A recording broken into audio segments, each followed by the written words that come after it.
राजस्थान कर्मचारी चयन बोर्ड द्वारा करवाई गई चतुर्थ श्रेणी कर्मचारी भर्ती में एक और चौंकाने वाला मामला सामने आया है। दरअसल ये भर्ती है चतुर्थ श्रेणी कर्मचारी भर्ती 2024। उस भर्ती की हम बात कर रहे हैं जो कि पुरानी भर्ती है। उस भर्ती में एक और चौंकाने वाला मामला सामने आया है। दरअसल इमित्र संचालक की गलती की वजह से एक अभ्यर्थी जो कि नौकरी लग सकती थी उसको बाहर कर दिया गया। अब उस मामले में हाईकोर्ट का एक बड़ा आदेश आया है।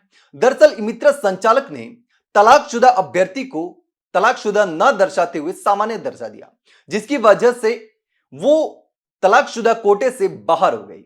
ऐसे में यह मामला हाईकोर्ट में गया और हाईकोर्ट ने कर्मचारी चयन बोर्ड के सचिव से जवाब भी तलब किया है और उसको भर्ती में शामिल करने के निर्देश भी दिए हैं। दरअसल अभ्यर्थी जो थी वो तलाकशुदा थी और इमित्र संचालक की गलती से उसको वरीयता नहीं मिली, जिसके बाद हाईकोर्ट में मामला गया और हाईकोर्ट ने अब सचिव से जवाब देने के लिए कहा है।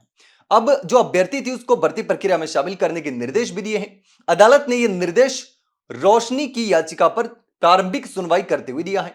मामले से जुड़े अधिवक्ता लक्ष्मीकांत शर्मा ने बताया कि बोर्ड ने चतुर्थ श्रेणी कर्मचारी के पदों पर भर्ती के लिए विज्ञापन जारी किया था और उसमें अभ्यर्थी ने भी टीएसपी एससी महिला वर्ग से ऑनलाइन आवेदन किया था, लेकिन ऑनलाइन आवेदन के दौरान इमित्र संचालक की गलती के कारण उसकी वैवाहिक स्थिति अविवाहित भर दी, जबकि वह तलाकशुदा वर्ग से थी और भर्ती के आवेदन से पहले ही उसका तलाक मंजूर हो चुका है। ऐसे में इमित्र संचालक की गलती से उसके आवेदन पत्र में गलत जानकारी अंकित हुई और यह मानवीय भूल हुई और इसलिए उससे भर्ती प्रक्रिया में शामिल करने के लिए हाईकोर्ट ने निर्देश दिए हैं, जिस पर अब अदालत ने प्रार्थी को भर्ती प्रक्रिया में शामिल करने के लिए बोर्ड से जवाब भी तलब किया है।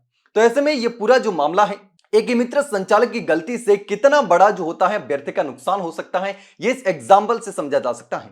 और इसी में एक अभ्यर्थी जो कि नौकरी लग सकती थी उसको बाहर कर दिया गया।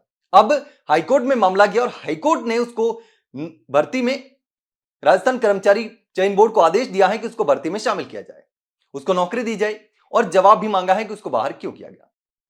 अब मानवीय भूल थी, ना तो कर्मचारी चयन बोर्ड की भूल थी और ना ही उस अभ्यर्थी की कोई गलती थी।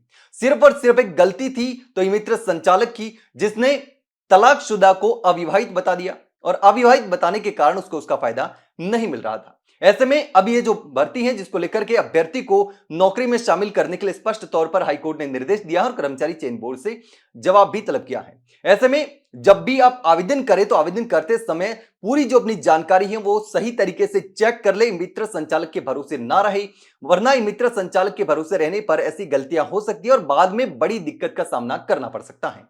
तो इस पूरे मामले को लेकर आप क्या सोचते हैं, कमेंट सेक्शन में कमेंट करके जरूर बताना। वहीं अगर जानकारी अच्छी लगी हो तो वीडियो को लाइक और शेयर जरूर करें और हाँ, चैनल को सब्सक्राइब करना ना भूलें। फिलहाल के लिए इतना ही, जल्द मिलते हैं एक नई जानकारी के साथ, तब तक के लिए नमस्कार।